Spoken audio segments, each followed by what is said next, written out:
there is absolutely no human evidence that nicotine harms developing brains. There is evidence in rodents that it causes changes in very young rodents, possibly given.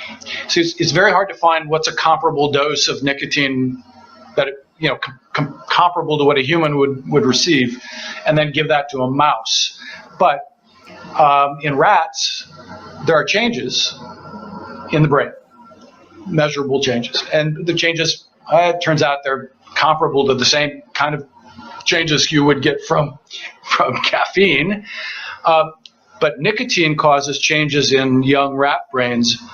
But if you put them in a cage with an exercise wheel when they're older, it's completely reversible.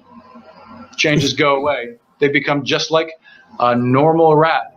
So it does make me wonder if a lot of the effects that we see are what happens to a rat in a sterile cage, much less the tubes that you've seen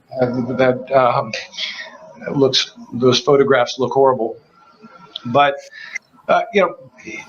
so, I mean, and there's another example of this is the research that's been done with opioids and rats, right? So if you put a rat alone in a cage with a lever, the rat's going to push the lever, boom, boom, boom, boom, boom. He's going to get his heroin. But if you put the rat in a cage with 20 other rats, some females, males, where they groom each other, where there's a lot of stimulation, social stimulation, and the lever is still there, they'll hardly touch it. Wow. A lot of what we think we know about addiction is based on rats isolated alone in a human invented sterile cage that may not. It's a bit like the praying mantis. You know, the praying mantis cuts off the head of her husband after mating. Mm.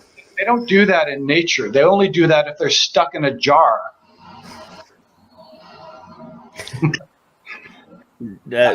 I'm just hoping that my wife doesn't get into a jar with me and close the lid then. There you go. Stay out of jars, Patrick. Yes.